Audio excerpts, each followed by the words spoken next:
జై హో బీసీ కార్యక్రమానికి సభకి విచ్చేసిన బీసీ సోదరులందరికీ, వేదిక పైన ఉన్న జనసేన నాయకులకి, తెలుగుదేశం నాయకులకి, తెలుగుదేశం పార్టీ జాతీయ అధ్యక్షులు శ్రీ నారా చంద్రబాబు నాయుడు గారికి, యువగళం నేత శ్రీ లోకేష్ గారికి, తెలుగుదేశం పార్టీ అధ్యక్షులు అచ్చెం నాయుడు గారికి, వేదిక పైన ఉన్న మహిళా నాయకురాళ్ళందరికీ, తెలుగుదేశం మహిళా నాయకురాళ్ళకి, జనసేన మహిళా నాయకులు ప్రతి ఒక్కరికి పేరు పేరున హృదయపూర్వక నమస్కారం. వైఎస్ జగన్ అధికారంలోకి రాగానే, అధికారంలోకి వచ్చిన మొదటి 3 నెలల్లో పొట్ట కొట్టింది బీసీలు పొట్టే కొట్టాడు. 30 లక్షల పైచిలకు భవన నిర్మాణ కార్మికులు పొట్టకొట్టాడు ఈ 10 మనిషి.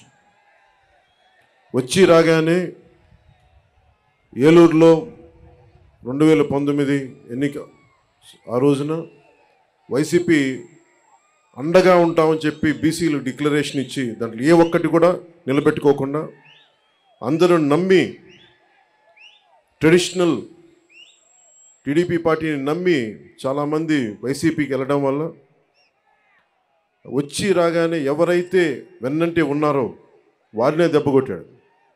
ఊహించుకుని 30 మంది పైచిలకు భవన నిర్మాణ కార్మికులు ఆత్మహత్యలు చేసుకున్నారు. అందరికీ చెందాల్సిన ఇసుక, ఒడ్డెరు కులాలు వీళ్ళందరికీ చెందాల్సినవి కాంట్రాక్టులు కానీ, ఇసుక రీచ్లు కానీ, క్వారీలు కానీ ఇవన్నీ ఒక కంపెనీ కట్టబెట్టేశారు. మన వైఎస్ జగన్ చేసిన దాంట్లో ముఖ్యంగా వైసీపీ ప్రతిపక్ష నేతగా ఉన్నప్పుడు బీసీల గర్జన పేరు మీద ఏలూరులో ప్రత్యేకమైన సభ నిర్వహించి చాలా హామీలు ఇచ్చారు. బీసీలకి ఏటా జగన్ చెప్పింది, బీసీలకి ఏటా 15,000 కోట్ల రూపాయల చొప్పున కేటాయిస్తామని చెప్పారు. 5 ఏళ్లలో 75,000 కోట్ల రూపాయలు బీసీల సంక్షేమానికి కేటాయిస్తామని చెప్పాడు. వాస్తవానికి 0. బీసీ కేటగిరీల్లో అన్ని కులాలకి 153 కులాలను గుర్తించమని బీసీ సంఘాలందరూ కోరుకుంటూ ఉంటారు. దాన్నే కుదించి 139 కార్పొరేషన్లు పెడతామని చెప్పి దానిని 53 కార్పొరేషన్లు కుదించి 56 కార్పొరేషన్లు కుదించి వాటికి కుర్చీలు కూడా లేని పరిస్థితి. బడ్జెట్ 0.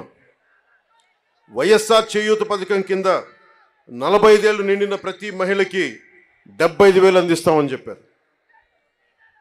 బీసీ మహిళలకి పథకం అందుతున్న లబ్ధిదారుల్లో చాలా వరకు కోత పడతా ఉంది. శాశ్వత ప్రాతిపాదికన బీసీ కమిషన్ ఏర్పాటు చేస్తామని చెప్పారు. ప్రత్యేక బీసీ కమిషన్ ఊసేలేదు. బడ్జెట్లో 3వ వంతు బీసీలు కేటాయిస్తామని చెప్పారు.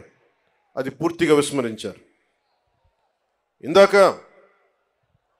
బీసీ డిక్లరేషన్ చూస్తున్నప్పుడు బీసీ ప్రత్యేక రక్షణ చట్టం చూడగానే నాకు ఒకటే గుర్తొచ్చింది. వైసీపీ పాలన వచ్చినప్పటి నుంచి దాదాపు 23 నుంచి 26 వేల మంది బీసీల పైన కేసులు పెట్టారు. 300 మంది బీసీలని చంపేశారు. ఇక అచ్చెన్నాయుడు గారు లాంటి బీసీ నాయకుల మీద ఎలాంటి దాడులు జరిగినాయో, ఇక ఎస్సీల మీద ఎలాంటి దాడులు జరిగినాయో మీ అందరికీ తెలుసు. ముఖ్యంగా ఈరోజు బీసీ సభలో కాబట్టి ప్రత్యేకంగా బీసీ నేను సంఘటనలు చెప్తా ఉన్నాను. ఇందాక సోదరులు లోకేష్ గారు చెప్తున్నట్టుగా గుంటూరు జిల్లాలో జరిగిన సంఘటన, పాపం అమర్నాథ్ గౌడ్ అక్కని ఏడిపిస్తూ ఉంటే అడ్డుకున్నందుకు వైసీపీ నాయకులు చెరుకు తోటలోకి తీసుకెళ్ళి పెట్రోల్ అంటించి చంపేశారు. చాలా హృదయం కలిచివేస్తుంది. పట్టించుకునేవాళ్ళు లేరు, మాట్లాడేవాళ్ళు లేరు. వైసీపీలో ఉన్న బీసీ నాయకులు కూడా మీరు కూడా ఒకసారి పునరాలోచించుకోవాలి. గుడ్డిగా కనుక వైసీపీ నాయకులు వెనకేసుకొస్తే కులానికి కూడా ద్రోహం చేసిన వాళ్ళు అవుతారు. ఒకసారి ఆలోచించుకోండి. అలాగే 23 నుంచి 26 వేల మంది బీసీ యువత, బీసీ ప్రజల్ని కేసులు పెట్టారు. ఇదివరకు ఎస్సీ పరిరక్షణ చట్టం ఎలా ఉంది, ఎస్సీ ఎస్టీ అట్రాసిటీ యాక్ట్ ఎలా ఉందో, ఈ రోజున వైసీపీ పాలనలో బీసీలకు కూడా ప్రత్యేక రక్షణ చట్టం అవసరమైంది.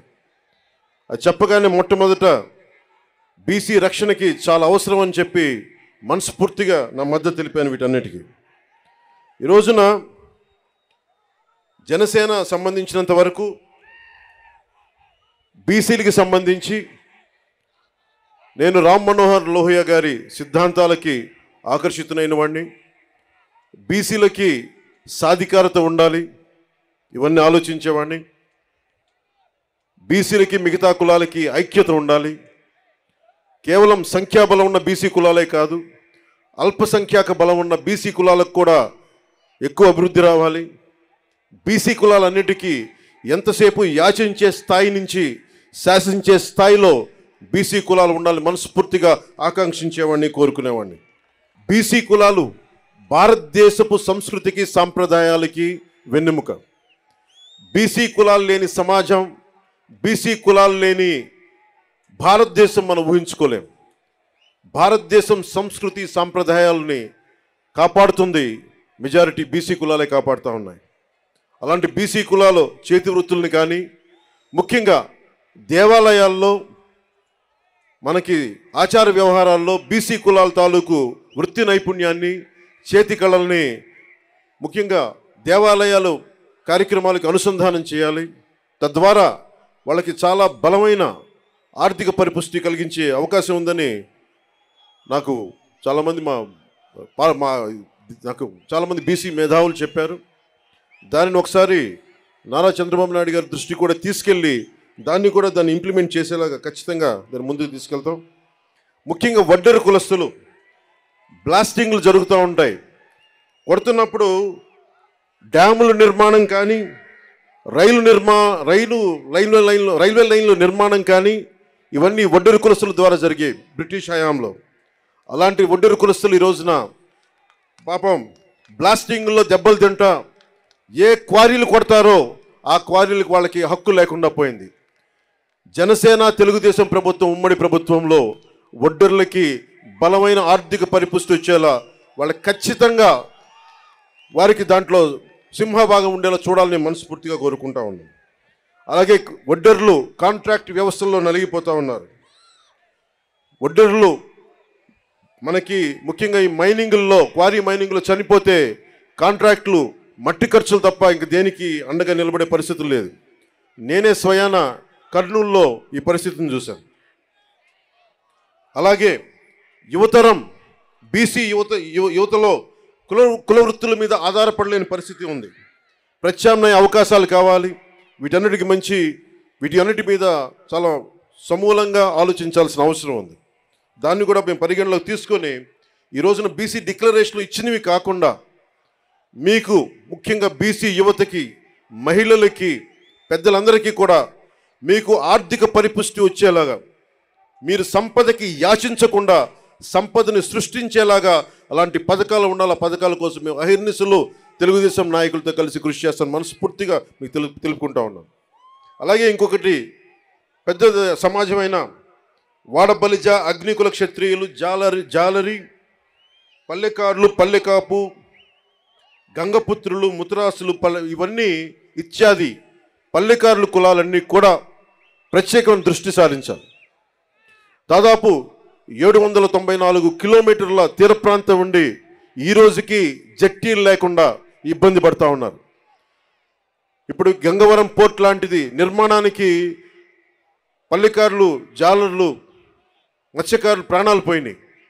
తిరిగి వాళ్ళకి ప్రత్యామ్నాయ అవకాశాలు కల్పించడంలో నిజంగా వెనుకబడి ఉన్నాం. తెలుగుదేశం జనసేన ప్రభుత్వం రాగానే అలాంటి మత్స్యకారులందరికీ అండగా ఉంటాం. అలాగే ప్రతి 30 కిలోమీటర్లకు కూడా జట్టీలు ఉండాలనేదే నా ఉద్దేశం. దాన్ని కూడా చంద్రబాబు నాయుడు గారి దృష్టికి తీసుకెళ్ళి ప్రభుత్వం ఏర్పాటు చేయగానే ఎంత తొందరగా ప్రారంభించాలో, ఎంత త్వరగా జట్టీలు ప్రారంభించాలో కూడా దాని వైపు దృష్టి సారిస్తాం. ముఖ్యంగా మత్స్యకారుల పిల్లల్లో బాల కార్మికులు ఎక్కువైపోయారు, స్కూళ్ళు సరిగ్గా లేక. అలాంటి చోట్ల ఆశ్రమ పాఠశాలలు ప్రారంభించాలని నేను మనస్ఫూర్తిగా ఆకాంక్షిస్తున్నాను. అలాగే మేము చేసింది, మా నాయకర్ గారు కానీ మేమందరం చేసింది, జగన్ వచ్చి రాగానే బీసీల దగ్గర డబ్బు ఉండకూడదు, బీసీల దగ్గర డబ్బు ఉండకూడదు, పల్లెకారుల దగ్గర డబ్బు ఉండకూడదు, మత్స్యకారుల దగ్గర డబ్బు ఉండకూడదు అని చెప్పి జీవో 217 పట్టుకొస్తే ఆ రోజున మేము నర్సాపూర్లో నేనే స్వయంగా ఆ జీవో 217 2 ముక్కలుగా చించేశాం. ఏదైనా సరే ఒకటే మాట చెప్పి నేను ముగిస్తా ఉన్నాను. మీ అభివృద్ధికి 153 కులాల సముదాయమైన బీసీ కులాలకి జనసేన అండగా ఉంటుంది. మీకు ఆర్థిక పరిపుష్టిని చేకూర్చేలా మీకు అండగా ఉంటాం. మీ మీద దాడులు జరిగితే మా ప్రాణాలు అడ్డేసి మరి మిమ్మల్ని కాపాడుకుంటాం. అలాగే అన్ని కులాలతో కూడా, ముఖ్యంగా మన బీసీ కులాల్లో కూడా ఐక్యత చాలా అవసరం. ఈ రోజున మనల్ని మనం ముందుకు తీసుకెళ్లాల్సిన పరిస్థితి ఉండి 153 కులాలంటే దాదాపు 53% పై శాతం జనాభా, 5 కోట్ల జనాభాలో అత్యధిక శాతం బీసీలే. అత్యధిక శాతం ఉండి ఈ రోజున మన ప్రాణరక్షణకి చట్టాలు కల్పించుకునే పరిస్థితిలో ఉన్నామంటే జగన్ గారి నుంచి అది జగన్ గొప్పతనం కాదు, మన అనైక్యత, మన బీసీ కులాల్లో ఉన్న అనైక్యత. మన ఐక్యతగా ఉంటే ఏ జగన్ కాదు, ఏ భూతం కూడా మనల్ని ఏమీ చేయలేదు. నేను అందుకనే ఇదే మంగళగిరిలో వైసీపీ వ్యతిరేక ఓటు చీలకూడదు అన్న మాట అన్నానంటే మన బీసీలు బాగుండటానికి కూడా దాని వెనుక మూల కారణం. మీ భవిష్యత్తు బాగుండాలి, అందరూ ఆనందంగా ఉండాలి. భవిష్యత్తులో మీకు జనసేన ఈ కూటమి తరపు నుంచి ఎప్పుడు మీకు అందుబాటులో ఉంటాం. ఎందుకంటే టీడీపీకి ఉన్న మంచి పేరే రామ్ మనోహర్ లోహియా గారి ఆలోచన ధోరణితోటి బీసీలకి అత్యధికంగా పీట వేసిన పార్టీ. దాన్ని ఎవరు కాదనరు, విస్మరించలేరు. మనస్ఫూర్తిగా వెనకబడ్డ కులాలకి అండగా నిలబడినందుకు రామారావు గారిని ఒక్కసారి స్మరించుకుంటూ, మనస్ఫూర్తిగా మహానుభావుడు, నిజంగా అధికారం రాని కులాలకి అధికారాన్ని కల్పించిన వ్యక్తి. రామ్ మనోహర్ లోహియా గారి స్ఫూర్తిని 80s ఆయన ముందుకు తీసుకెళ్లారు. అలాగే ఈ రోజున మనందరిపైన ఉన్న ఇదిగా బాధ్యత కూడా ఇంకా చాలా కులాలు ఉండిపోయినాయి దూరంగా.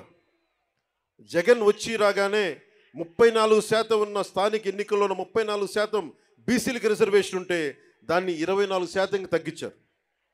24% తగ్గిస్తే 16,800 మంది బీసీలు స్థానిక నాయకత్వాన్ని కోల్పోయారు. తిరిగి జనసేన తెలుగుదేశం ప్రభుత్వం రాగానే ఇదివరకట్లాగే 34% పునరుద్ధరించాలి. అలాగే బాగా నచ్చింది నాకు ఈ దీంట్లో, తిరిగి కేంద్ర ప్రభుత్వానికి 33% చట్టసభలో రిజర్వేషన్ కల్పిస్తామని చెప్పింది కూడా నాకు మనస్ఫూర్తిగా దానికి ఆనందం అనిపించింది.